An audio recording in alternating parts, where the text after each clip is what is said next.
तो सोच सकते हो। बाकी फीचर्स को साइड में रखते हुए अगर हम बात करें, अगर मैं आपको अपना ओपिनियन दूं, फाइनली रेनॉल्ट इज़ बैक दोस्तों। इंडिया में सबसे ज़्यादा पसंद किए जाने वाली हुंडई क्रेटा आज खतरे में है, क्योंकि जंगल का पुराना शेर वापस आ गया है। The all new Renault Duster 2026, इसका ग्रैंड अनवील ऑलरेडी हो गया है दोस्तों, एंड ये one of the best launch event था इंडिया का इस सीज़न का।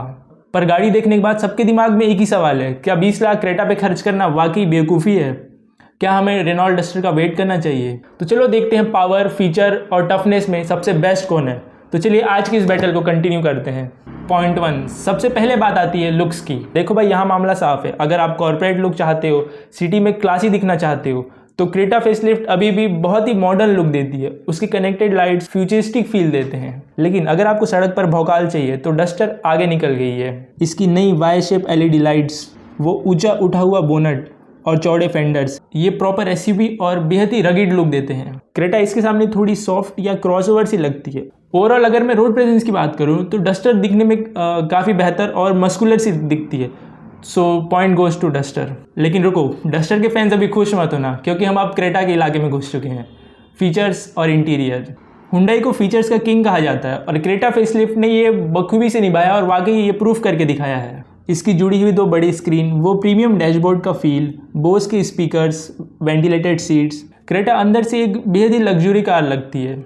डस्टर ने भी बहुत बड़े अपग्रेड्स किए हैं। अब इसमें भी बड़ी फ्लोटिंग स्क्रीन और डिजिटल मीटर आ गया है। लेकिन अगर सच बोलूं तो premium feel and fit and finish में क्रेटा कहीं ना कहीं एक लेवल अप ही है। अगर आपको फैमिली के लिए लग्जरी चाहिए तो क्रेटा एक परफेक्ट फैमिली कार है। So this point goes to Creta. अब आते हैं उस पॉइंट पर दोस्तों जहां रेनॉल्ट डस्टर ने सबको हिला कर रख दिया है, इंजन पावर, जो कि सेगमेंट किलिंग है। ध्यान से सुनना, क्रेटा का टर्बो पावर इंजन देता है 160 PS की पावर, अच्छा है। लेकिन नई डस्टर का 1.3 टर्बो इंजन निकालता है 163 PS की पावर और 280 न्यूटन मीटर का टॉर्क, जो कि सेगमेंट किलिंग है। और यही सेम इंजन दोस्तों मर्सिडीज के एंट्री लेवल की गाड़ियों में भी यूज होता है। टॉर्क के मामले में डस्टर क्रेटा से काफ़ी आगे निकल चुकी है। ओवरऑल पिकअप एंड पावर के मामले में ये एकदम रॉकेट बन जाती है। तो ड्राइविंग एंथुसियास्ट के लिए ये एक पॉजिटिव पॉइंट है। भाई 280 Nm का टॉर्क मजाक नहीं है। ये क्रेटा से सीधे ही 27 Nm ज़्यादा है। इसका मतलब जब आप ओवरटेक करोगे तो गियर डाउन करने की ज़रूरत नहीं पड़ेगी, बस एक्सीलेटर दबाओ और गाड़ी गोली की तरह निकल जाएगी। और एक सीक्रेट वेपन जो रेनॉल्ट ने लॉन्च पर ही बताया था कि वो देंगे 7 साल और 1.5 लाख किलोमीटर्स की वारंटी। क्रेटा के सेगमेंट में कोई इतना वारंटी नहीं देता। इसका मतलब रेनॉल्ट अपने इंजन्स को लेकर काफ़ी श्योर है। ओवरऑल दोस्तों क्रेटा सिटी में बेस्ट है, पर हमने पहले भी देखा है डस्टर ख़राब रोड्स में काफ़ी अच्छा परफॉर्म करता है। तो फाइनल फैसला क्या है? क्या आपको क्रेटा की बुकिंग कैंसिल करनी चाहिए? देखो बात सिंपल है।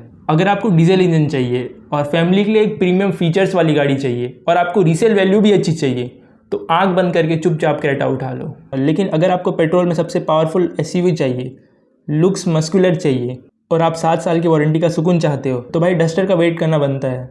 डस्टर की सबसे बड़ी ताकत है द मैजिक कारपेट राइड। देखो क्रेटा की राइड सिटी में मक्खन है, स्मूथ है, सड़क पे बढ़िया चलती है। लेकिन जैसे ही सड़क टूटी फूटी हो जाती है, क्रेटा में आपको झटके फील होते हैं। अब बात सिंपल है, अगर ये गाड़ी 20-22 लाख से कम में आ जाती है तो सोच सकते हो। बाकी फीचर्स को साइड में रखते हुए अगर हम बात करें, अगर मैं आपको अपना ओपिनियन दूं तो क्रेटा बेस्ट है अगर आपको रिस्क कम लेना है। क्रेटा आज भी ओवरऑल एक बेस्ट पैकेज है एंड सेगमेंट में इसे टक्कर देना बेहद ही मुश्किल है। भाई आप क्या सोचते हो इस बारे में, कमेंट में बताओ।